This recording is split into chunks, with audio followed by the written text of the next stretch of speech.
EMS TV के सभी दर्शकों को सनत जैन का सादर नमस्कार। आज हम बात करेंगे वीवीपैट और ईवीएम की हैकिंग की। 5 मिनट के अंदर ईवीएम मशीन और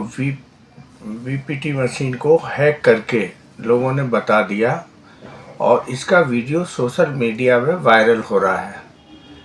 इस वीडियो को सुप्रीम कोर्ट के वरिष्ठ अधिवक्ता प्रशांत भूषण ने भी शेयर किया है, जिसके कारण यह मामला अब लगातार तूल पकड़ता जा रहा है। जब से 3 राज्यों में कांग्रेस की करारी पराजय हुई है, उसके बाद से ये कहा जा रहा है कि ये जो चुनाव परिणाम आए हैं ये बिल्कुल अप्रत्याशित हैं। विशेष रूप से मध्य प्रदेश के चुनाव परिणाम को लेकर जो शंका बनी थी अब धीरे धीरे गहराती चली जा रही है। जो अभी वीवीपैट के जरिए हैकिंग किस तरीके से होती है, तो 2017 के पहले जो वीवीपैट मशीनें लगी थीं उसमें वाइट ग्लास लगा हुआ था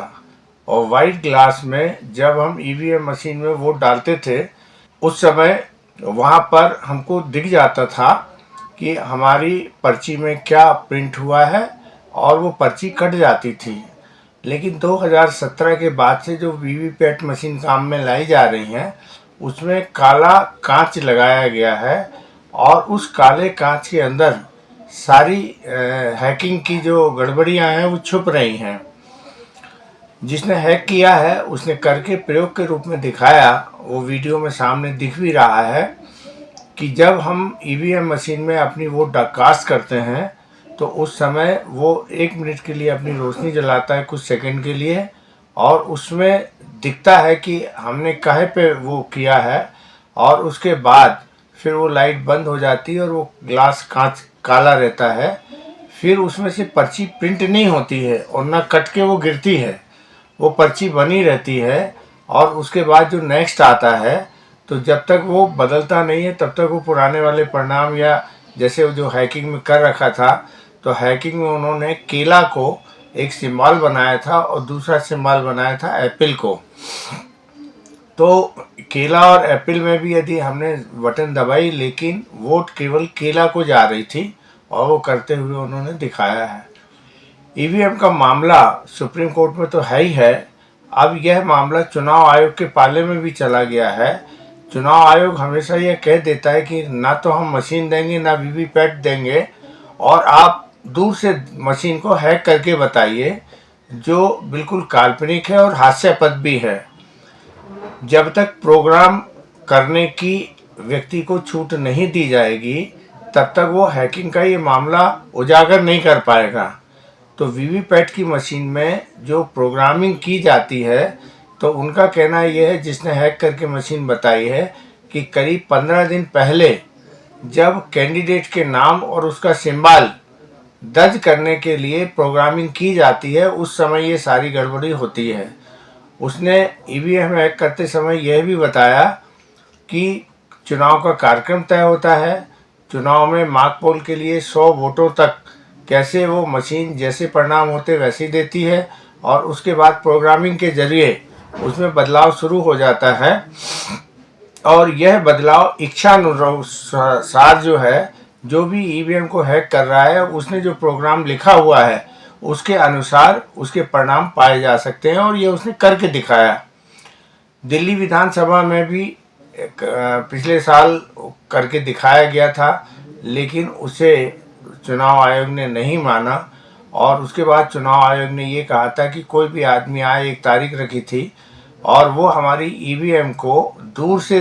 हैक करके बताए कि इसमें कैसे हैक हो सकती है, जो संभव ही नहीं था। तो प्रोग्रामिंग जो है वो इलेक्ट्रॉनिक उपकरणों का एक पार्ट है जिसके द्वारा वो संचालित होते हैं। तो प्रिंटर हो, ईवीएम मशीन हो या कोई भी ऐसे इलेक्ट्रॉनिक उपकरण हो, इवन हमारा मोबाइल भी है, तो ये भी एक प्रोग्रामिंग के द्वारा संचालित होता है। और जब तक यदि में इसमें कोई वायरस है, कोई हैकिंग करना चाह रहा है या कुछ भी करना चाह रहा है, ये सब प्रोग्राम के जरिए होते हैं। तो चुनाव आयोग जब तक अपनी वीवीपैट मशीन को और ईवीएम मशीन को और ये जितने टेक्नीशियन हैं कि यदि आप इसको हैक कर सकते हो तो हैक करके बताओ, और यदि वो हैक कर पाते हैं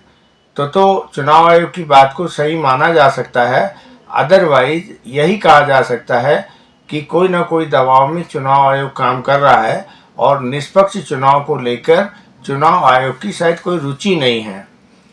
सैम पित्रोदा ने भी अभी ईवीएम मशीन को लेकर बहुत बड़ी बात कही है, वो भी सोशल मीडिया में बड़ी तेजी के साथ चल रही है। चुनाव आयोग यदि इस संबंध में कोई निर्णय नहीं लेता है या सुप्रीम कोर्ट जल्द ही ईवीएम और वीवीपैट के बारे में कोई निर्णय नहीं लेता है तो इसके दुष्परिणाम भी सामने आ सकते हैं। जब तक जनता को भरोसा है तब तक तो नियम कायदे कानून सबका मान्यता होती है, और जब ये भरोसा टूट जाए तो फिर वो 100 नए तरीके के विवादों को जन्म देते हैं। आज चुनाव आयोग वीवीपैट मशीन और ईवीएम को लेकर जिस तरीके की बातें पूरे देश भर में हो रही हैं, ऐसी स्थिति में सुप्रीम कोर्ट की भी यह जिम्मेदारी बनती है कि जो याचिका उनके पास लंबित है, सुप्रीम कोर्ट खुद अपनी निगरानी में यदि उस मामले की जांच कराए और जो भी फैसला है भाई पर्ची निकले और पर्चियों को मतदाता के हाथ में आए और वो एक डब्बे में डाल दें, और यदि कहीं ऐसा लगता है कि कोई गड़बड़ी हुई है तो मतदाता पर्ची को गिन लेना चाहिए और गिन के रिजल्ट घोषित करना चाहिए। कहीं ना कहीं ये विश्वास सुप्रीम कोर्ट को भी और चुनाव आयोग को भी आम मतदाता को दिलाना होगा। और नहीं तो ये भीड़ जो है, जब इसको लगता है कि हमारे वोट का कहीं मिसयूज हुआ है या हमारे वोट जिसको हमने दिया था उसे नहीं मिला, तो ये कहीं ना कहीं एक बगावत को भी जन्म देने का कारण बनते हैं।